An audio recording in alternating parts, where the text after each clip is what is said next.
문제적 뉴스를 짚어보고 대안을 제시합니다. 새로 고침 대한민국. 네, 새로 고침 대한민국의 두 주인공입니다. 노영희 변호사 모셨고요. 어서 오세요. 네, 안녕하세요. 오창익 인권연대 사무국장 모셨습니다. 어서 오세요. 네, 안녕하세요. 네, 한 주 잘 보내셨고요. 네. 자, 오늘은 이 이야기를 좀 해야 될 것 같습니다. 얼마 전에 상당히 큰 뉴스가 됐었는데 한 식당의 주인이 세입자죠. 건물주를 흉기로 때려서 구속되는 일이 있었습니다. 여기에 담겨있는 이야기가 참 많은데요. 우리 애청자 여러분들 아마 벌써 감 잡으셨을 겁니다. 어떤 문제가 핵심적인 문제인지 오늘 이 이야기를 좀 해야 될 것 같은데요. 일단 혹시라도 뉴스를 못 보셨을 분이 계실까 몰라서 오창익 국장님께 사건 개요를 정리할 수 있는 기회를 드리겠습니다. 네, 고맙습니다. 서촌에 있는 궁중족발이라는 족발집입니다. 2009년에 개업했는데요. 네. 그전에는 부부가 식당을 하는데 뭐 대충 음식업은 부부가 많이 하죠. 자기 인건비 파먹는 거니까요. 그전에는 분식점 2년 했고 실내 포장마차 7년 했다고 그래요. 예. 그러다가 서촌에 자리를 잡았답니다. 당시에 9년 전인 2009년에 네. 권리금 시설 투자비 보증금에서 각 3천만 원씩 들었고요. 네. 권리금 3천 줬고 시설비에 3천 들었고 보증금 3천 합해서 9천만 원 들었다는 거죠. 월 임대료는 263만 원. 네. 그래서 영업을 시작했다고 합니다. 보증금 3천에 월 임대료 263만 원이요. 근데 서촌이란 지역이 예전에는 정말 그 서울의 시골 동네 같은 느낌이었는데 최근에 엄청 떴죠. 네, 2004년부터인가 뜨기 시작했습니다. 예. 언론에도 나오고 그래서 네. 뜨기 시작하니까 이 궁중족발집이 정말 손님들이 별로 가고 싶어하지 않는 그런 인테리어의 집이고 그래서 영업이 잘 안 됐나 봐요. 그래서 다시 리모델링을 했다고 합니다. 예. 2016년 1월에 2016년 1월은 아니고 4년 전에요. 네네. 리모델링에 한 3,500만 원 들었다고 그래요. 여태까지는 이제 쭉 잘 왔는데 문제는 2016년 1월에 네. 이 궁중족발이 빌려 쓰고 있는 건물의 건물주가 바뀌었다고 합니다. 그래서 건물주가 바뀌었으니까 보증금도 올려야 되고 월세도 좀 더 올려야 된다. 네. 보증금은 1억, 월세는 1,200만 원입니다. 앞서 말씀드린 그 전에 보증금은 3천만 원, 월세는 263만 원이니까 대략 보증금은 정확히 3배 올랐고요. 임대료는 대략 4배 정도 올라갔습니다. 이건 뭐 나가라는 얘기이고요. 또 법률적으로 나갈 수밖에 없는 상황이었습니다. 네. 거부하고 있고 또 건물주 임대인이 뭐 명도 소송도 내고 뭐 이런 상황에서요.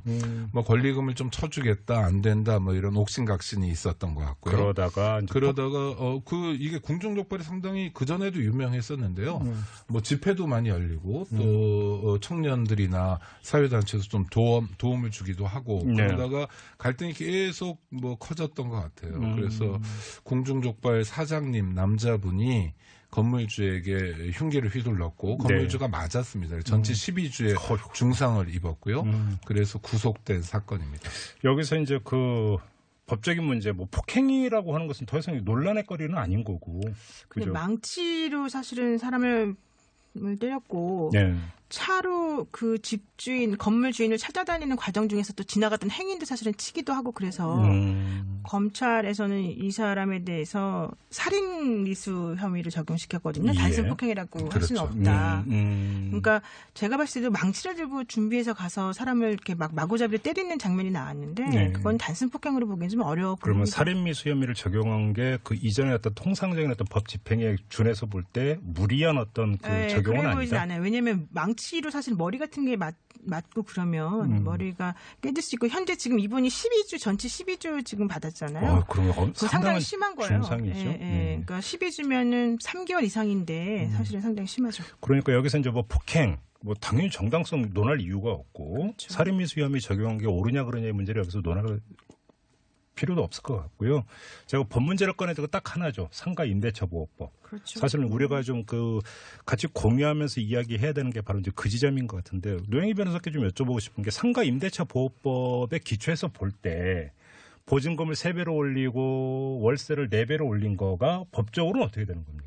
그러니까 기본적으로 상가 임대차 보호법은 그 임대인하고 임차인이 그 보호받을 수 있는 그 면적이 그러니까 면적 플러스 그 보증금 플러스 월세를 다 이렇게 환산해가지고 맞아요. 그 복잡한 계산식이 있어요. 금액에 따라서 네. 어떤 사람들은 보호받을 수 있고 어떤 사람은 보호받을 수 없는 식으로 나눠지고요. 네. 이제 또 하나 왜냐하면 이제 기업형 임차인이 있을 수 있으니까. 그렇죠. 근데 이제 또 하나는 그 2015년을 기준으로 해서 사실은 이 권리금을 회수할 수 있는 기회를 줘야 된다라는 식으로 또 이게 법이 바뀐 게 있었었는데 예. 이제 그게 이 사건 적용되는지에 또 쟁점이 하나가 있는 거고 원칙적으로는 임대인하고 임차인 간에 처음에 계약을 체결하면 그 체결한 날로부터 1년까지는 못 올립니다. 돈을.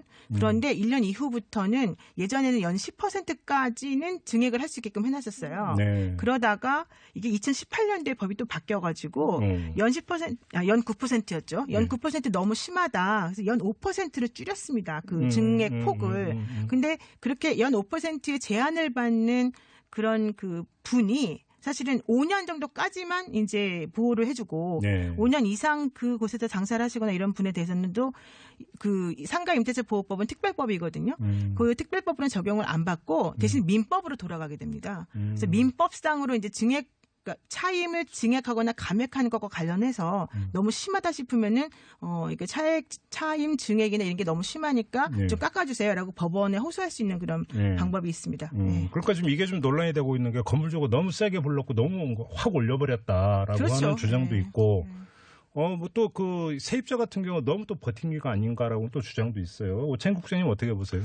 정말 답답한 문제인데요. 네. 일단 뭐 그 중상을 입어서 되게 안타까운 상태에 있는 건물주 임대인 입장에서 한번 생각을 해본다면 대체로 임대인들이 물론 아주 형편 좋은 사람도 있습니다만 건물을 구입할 때는 자기 능력보다 좀 부치게 건물을 구입합니다. 좀 더 부담스럽게.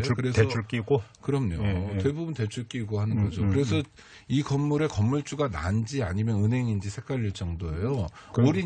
올인형인 거죠. 건물만이 아니라 집도 그래요. 아니 그 집도 다 그렇죠. 그러니까 우리 집이 우리 집이냐 과연 이런 의문이 있는데 우리 그러니까 중에 화장실만 우리 집 뭐 이렇게 얘기를 하고 있어요. 그러니까 사실 그 건물에 대한 애착이라든지 집착은 뭐 말로 할 수 없는 거죠. 네.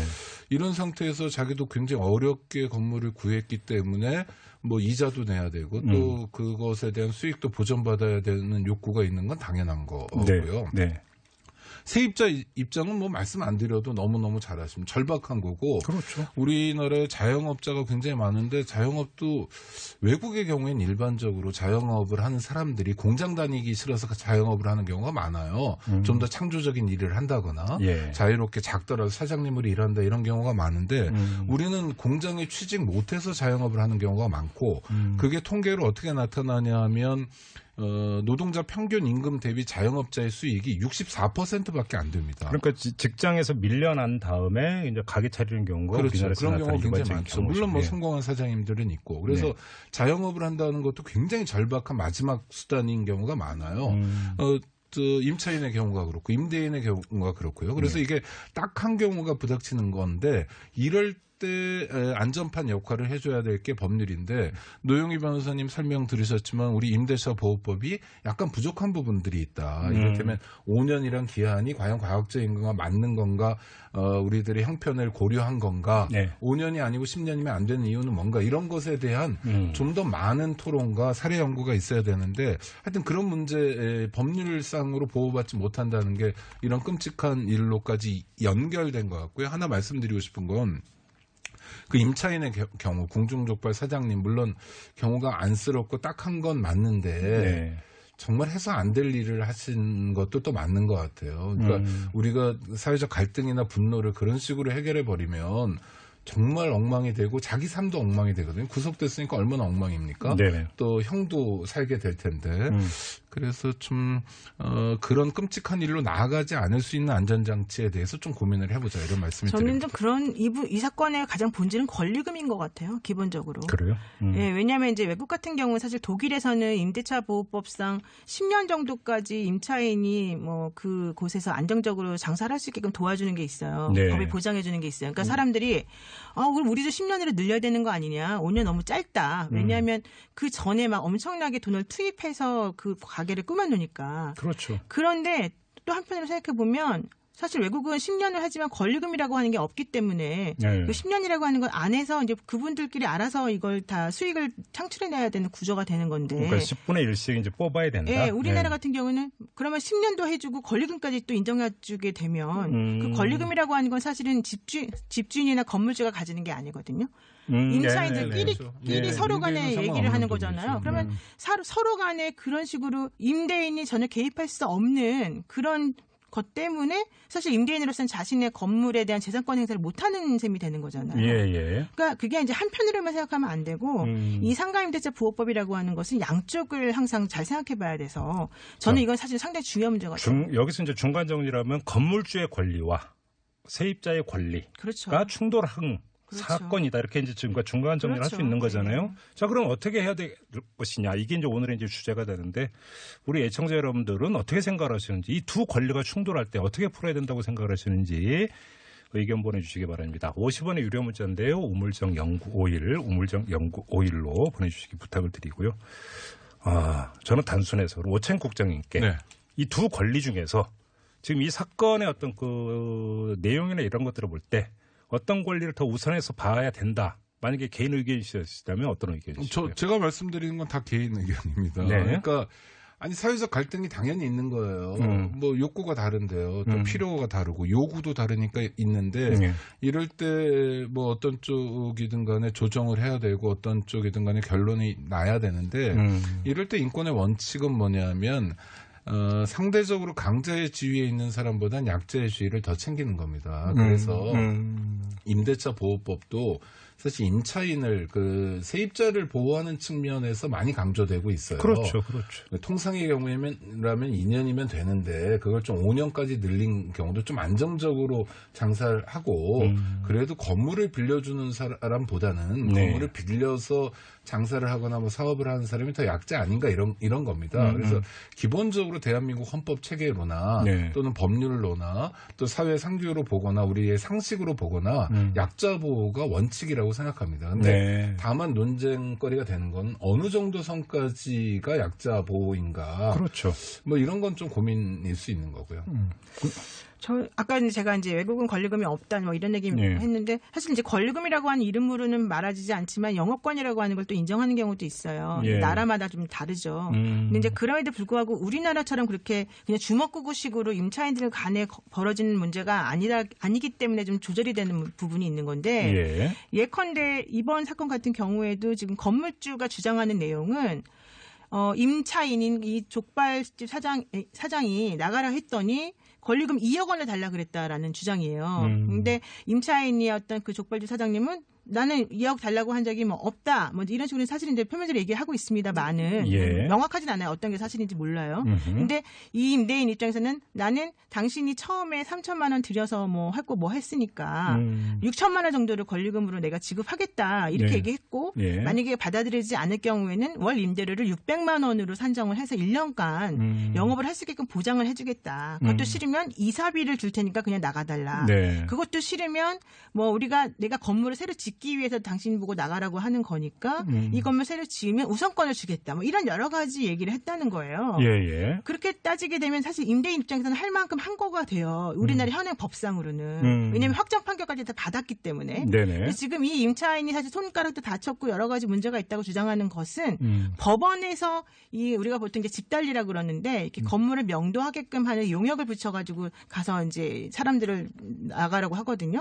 그분들하고 싸우다가 이 문제가 발생한 것이기 때문에 임대인이 보기에는 아니 법대로 하라고 해서 했는데 또 내지는 내가 1심에서 이렇게 여러 가지 합의 시도를 했는데 다 싫다고 해놓고 무조건 안 나가면 이게 뭐냐 이런 얘기가 나올 수 있는 거고 임차인 입장에서 보자면 아니 내가 이 안에서 이렇게 장사를 하려고 하는데 네가 내 걸 다 뺏어가는 도덕심보 아니냐 이런 얘기가 나오는 거라서 저는 그 부분에 있어서는 조금 더 신중하게 좀 다뤄봐야 될 것 같아요. 안녕하세요. 오창익입니다. 인권연대는 정부나 기업의 지원을 사양하고 오로지 시민의 참여로만 운영하는 100% 순도의 민간 인권단체입니다.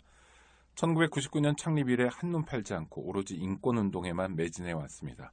인권연대 회원으로 참여해주세요. 인권연대 회원이 늘어나면 그만큼 인권연대의 활동도 풍부해지고 활발해집니다. 인권연대 회원 가입은 인권연대 홈페이지를 참고해주세요. 감사합니다. 지금 이제 우리 청취자분들 의견 보내주고 계시는데요. 코요태님은 너무 많은 종류의 권리금, 이 상가뿐 아니라 택배, 집, 화물차, 택시, 면허 이런 데도 권리금이 그렇죠. 없는다고 네. 이렇게 지적을 해주셨고요. 2635님은 우리나라는 가진 사람을 죄인 취급하는 경우가 있어요. 이런 걸 악용하는 세입자도 많고요. 또 이렇게 지적을 해주셨습니다. 6852님은 우리나라에만 있는 권리금 관행을 없애야 합니다. 한국인이 있는 외국에도 현지인들의 그 상점은 권리금이 없는데 한국인이 운영한 상권만 권리금이 있습니다. 외국에서도 이런 경우가 있나 보군요. 6628님 권리금은 값어치가 올라갔다면 집주인이 그 값어치만큼 올려서 다음에 올 세입자에게 받아서 나가는 세입자에게 어느 정도 돌려줘야 합니다. 또 이런 의견을 보내주셨고요. 조금만 위에 거 좀 내려주세요. 또 다른 분은 9493님. 물론 폭력을 동원한 사적 구제를 민주적 법치국가의 시민으로서 옹호할 수는 없는 노릇입니다만 사람을 궁지에 몰아넣어서 죄를 짓게 한 뒤에 벌하는 것은 사람을 상대로 그물질을 하는 것과 다름이 없습니다. 맹자님 말씀이 떠오릅니다. 라는 또 의견을 보내주셨네요. 이렇게 지금 좀 의견들을 좀 갈리고 있는 것 같은데요. 지금 아무튼 권리금 이야기는 좀 많이 그 문자로 들어오고 있습니다. 조금 전에 이제 노영희 변호사님이 이 상가임대차 보호법에서의 또 한편 맹점일 수도 있는 핵심 쟁점은 권리금이다 이렇게 이제 지적을 해주셨던 것 같고 사실은 장사하는 분들 같은 경우는 근데 우리나라 현실은 그 옳건 그르건 현실은 현실이니까 장사를 할 때 사실은 권리금이 최고치에 있을 때 이제 보통 뺀다. 그렇죠. 이런 얘기 많이 하잖아요. 이걸 무시하고 또 핵법을 찾을 수는 없는 건 얘기겠습니까? 그럼요. 적은 돈이 아니기 때문에요. 네. 권리금이 여기는 지금 공중족발은 처음에 들어갈 때 3천만 원이었다고 하지만 서촌이 뭐 뜨고 그다음에 또 장사도 좀 됐을 거고 그렇기 때문에 권리금 규모가 뭐 상당히 있을 것 같고 네네. 그러니까 지금 세입자가 주장하는 것처럼 2억 정도의 권리금이 붙는 것도 네. 타당하다라고 주장할 근거가 되는 거죠. 그런데 저는 이제 관행이기 때문에 계속 주고받아야 되고 어디선가 딱 멈추게 되면 손해가 발생해서 이거는 마치 동맥경화 같은 현상이 벌어지는 거거든요. 맞아요. 그렇죠. 그러니까 견디거나 참을 수 없는 상태가 돼요. 그렇다고 하더라도 10년, 20년 후 또는 30년 후에도 이런 사적 관행이랄까 이런 권리금 관행을 계속 가져가야 되느냐는 건 문제라고 봅니다. 그걸 어떻게 아까 청취자 어떤 분이 뭐 개인 택시가 요새 8,500만 원이라고 그러더라고요, 서울에. 어떻게 그렇게 잘 아세요? 아니, 얼마 전에 택시 탔다고 여쭤봤어요. 그랬는데 네. 아니 그러니까 그런 것들을 계속 가져가야 되느냐. 저는 그래서 정말 이런 거를 뭐 독일 사람들이 그런 걸 잘한다는데 아주 오랫동안이라도 책임 있는 부서에서 정권이 바뀌든 어떻든 간에 의회 같은 경우에도 이렇게 정말 이해 당사자들이 모여서 지금은 그렇다 치더라도 내년에 어떤가 10년 후에 어떤가 이런 거를 대화를 시작해 나갔으면 좋겠고 네. 그럼으로써 푸는 모델을 좀 보여줬으면 좋겠습니다. 왜냐하면 네. 한 말씀만 지금 임대차보호법과 관련해서 어떤 주장들이 많냐면 권리금도 보호하는 임대차보호법 개정을 하자는 주장도 있어요. 그런데 권리금을 보호하게 되면 결국은 이게 임대인의 부담으로 갈 가능성이 굉장히 높아지거든요. 근데 보험금 산정 기준도 객관하기가 힘들잖아요. 아니 상가 임대차 보호법에는 권리금을 회수할 수 있는 기회를 줘라라고 규정이 나와 있어요. 그런데 문제는 어떤 게 적정한 권리금이냐에 대해서 그 누구도 명확하게 합의할 수가 없다는 게 첫 번째 문제고요. 그렇죠. 사실 서울시에서도 권리금 얘기 나온 거 있습니다. 혹시 기억하시나요? 2017년도에 6월 달에 서울시가 강남이나 을지로 등 25개 지하상가 내 상점 2,788곳의 임차권 양도 양수를 전면 금지하기로 했다. 임차권 양도 양수가 바로 이제 우리가 지금 얘기하는 임차인들끼리 서로 주고받는 권리금을 말하는 거예요. 그래서 서울시가 이런 식으로 얘기를 했더니 그럼 나는 권리금 주고 거기 들어갔는데 우리는 어쩌란 말이냐라고 이제 상인들이 사실은 다들 볼멘소리를 했죠. 그래서 지금 현재 그것이 지금 아직까지 진행은 제대로 이제 안 되고 있는 중인데 서울시에서도 그 문제가 발생할 거를 몰라서 이런 식으로 권리금 못 주겠다라고 얘기한 게 아니잖아요. 만약에 서울시도 이 상가 임대차 보호법이 적용된다면 또 보호해 줄 수 있는 권리금의 회수 기회를 또 줘야 되는 게 돼버리거든요. 그러니까 이게 바로 사실은 서울시조차도 이렇게 힘든 상황이 돼버리는데 임대인하고 임차인 간에 개인적으로 권리금을 해결하라? 이건 사실은 어렵단 말이죠. 그러니까 지금부터라도 저는 다르게 풀어야 될 방법도 있겠지만 지금부터라도 사회적 대화를 시작해 나가자라는 거예요. 그러니까 공론화 과정이 반드시 필요하고 그럼으로써 우리가 안정적인 결론에 가게 되고 이를테면 이런 거죠. 거칠게 얘기하면 그렇지만 권리금이라는 건 이를테면 20년 후에는 정말 없어진다. 또 내년은 19년 후에는 정말 없어지는 거다. 미리미리 준비하시고 미리미리 대비하지 않으시면 경제적 손해를 입는다. 라면서 국가가 바람직한 방향으로 상거래나 개인들 간의 이 거래를 좀 유도하는 방향으로 나갈 수 있었으면 좋겠어요. 네. 들어오고 있는 문자 좀 더 소개를 해드리고요. 2578님은 용역을 동원하는 야만적인 강제 집행을 금지해야 합니다. 새벽에 지게차로 건물을 들이받는 이런 폭력적인 강제 집행이 없었다면 족발집 사장이 그렇게 분노하며 범죄를 저지르지는 않았을 겁니다라고 지적을 해주셨고요. 그다음에 호프 0500님은 최저임금 1,000원에 벌벌 떨면서 월세를 4배나 올리는 걸 당연시 이야기하는 것 자체가 이해가 안 되네요라는 또 이런 그 말씀을 주셨습니다. 권리금에 대한 문제의식 분명히 있는 것 같습니다. 임차인들끼리 만든 악행이다. 뭐 이런 지금 문자도 들어와 있는데 중요한 것은 이게 몇십 년 동안 이루어졌던 관행이기 때문에 일률적으로 확 한순간에 끊어버리면 엄청나게 많은 피해자가 발생을 할 수 있기 때문에 고양이 목에 방울 달기보다 더 힘든 문제가 바로 이 문제 아니냐 이거잖아요. 간단히 정리를 맞습니다. 하면. 근데 저는 이 사태를 보면서 여기서 승자가 도대체 누구냐. 그러니까요. 한번 생각해 보시면 이게 2016년도부터 지금까지 2년이 넘게 끌어온 사건인데 저도 그 앞을 지나가 봤습니다마는 장사 못 하고 있어요. 그리고 거기에 이렇게 트럭 같은 거 조그만 트럭 같은 거 세워져 있고 뭐 모니터 화면 같은 거 세워져 있고 이제 본인이 그때 얼마나 다쳤는지를 이제 계속해서 그 녹음기 틀듯이 틀어져 나오거든요.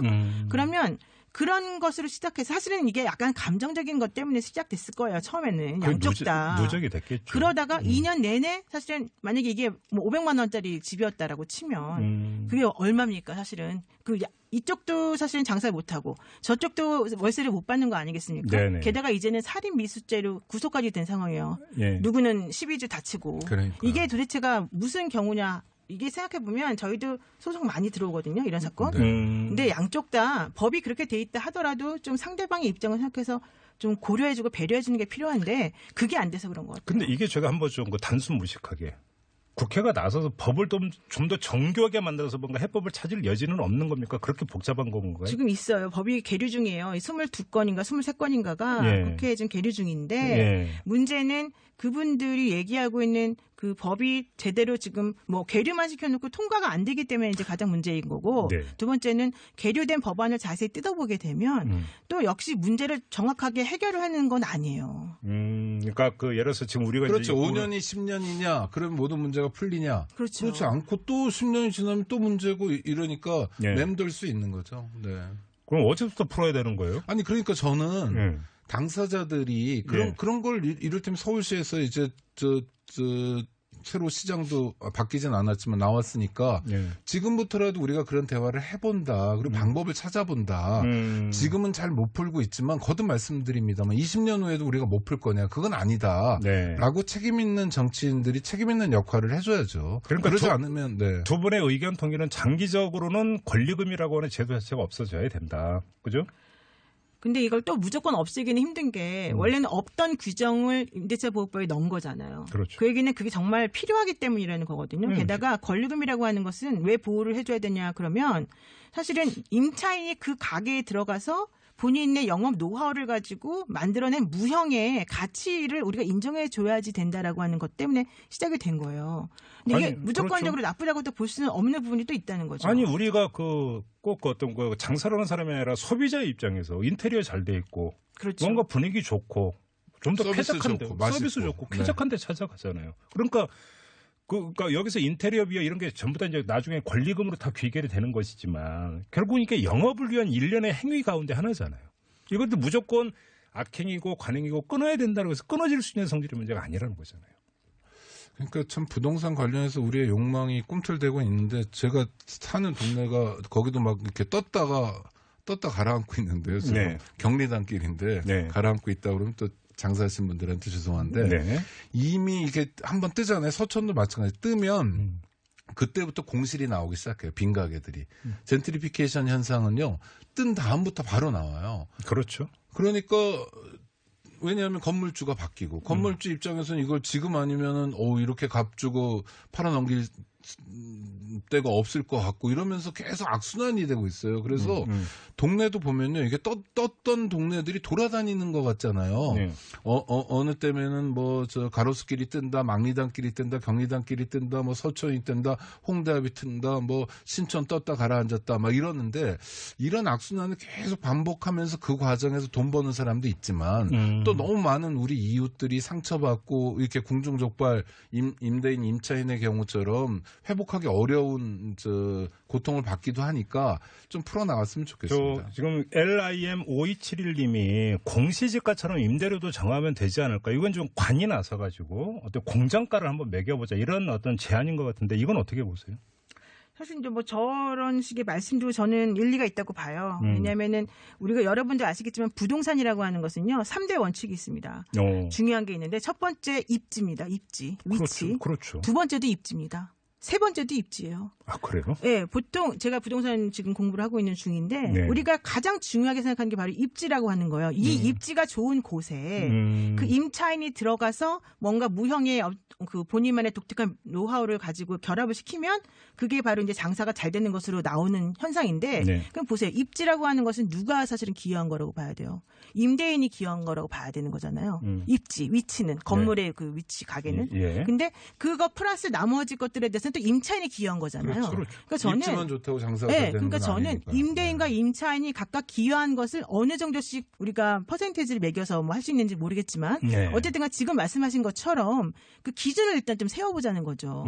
그래서 임대인도 임차인이 장사 잘해서 자기네 건물의 임대료가 올라도 계속해서 장사할 수 있는 정도가 되면 본인에게도 사실 좋거든요. 네. 그러니까 그런 것들을 좀 물론 어렵겠지만 좀 따져보는 걸 지금이라도 한번 해보자는 거죠. 과학적으로. 한번 공정가를 한번 산출해보자. 그렇죠. 이제 관이 나서가지고 자치단체 이런 데서. 근데 이제 자치단체가 나서는 건 좀 어렵긴 한데 그래도 저희가 소송할 때 권리금을 얼마나 주는 것으로 산정해야 되냐는 얘기가 할 때요. 보통은 그런 식으로 지금 말씀하신 것처럼 따지긴 해요. 예. 저기 그러니까 뭐 땅값 이런 거 이제 그 감정하는 기관이 민간기관 이런 거 있잖아요. 그런 거 비슷한 거 하나 만들어가지고 만들어야 되죠. 사실. 만들어서 사실은 민간 자율적으로 한번 해보면 어떨까요? 그러니까 그렇게 찾아 나가자는 거죠. 그러니까. 그러니까 얘기를 해서 무슨 흉기를 휘둘러가지고 그건 안 되는 해결하는 거죠. 방식이 아니라 그거 우리가 교과서에서 봤던 만인 대 만인의 투쟁이잖아요. 그러니까. 법이 왜 있어야 되느냐라는 의문을 갖게 하는 사건이에요. 그러니까 문제는 중요한 것은 결국은 어떻게 객관적 기준을 만들어 들어갈 것이냐. 그래서 모두가 여기에 이제 고개 끄덕거릴 수 있는 관행을 만들어 나가는 거. 이게 좀 핵심이고 그럼 승복할 수 있죠. 해법의 네. 방향이다. 이 정도로만 일단 정리를 하면서 오늘 또 새로 고치면 마무리를 하도록 하겠습니다. 자, 노영희 변호사, 오창기 국장 두 분과 함께했습니다. 고맙습니다. 네, 예, 고맙습니다. 고맙습니다. 안녕하세요. 장발장은행의 대표를 맡고 있는 홍세화입니다. 200만 원, 300만 원 벌금을 내지 못해 감옥에 갇히는 분이 매년 4만 명이 넘습니다. 장발장은행은 이분들에게 무이자 무담보로 대출을 해주고 있습니다. 장발장은행을 후원해 주시기 바랍니다. 스스로 아름다워지는 데에 겸연쩍어 하지 않기를 바랍니다. 고맙습니다.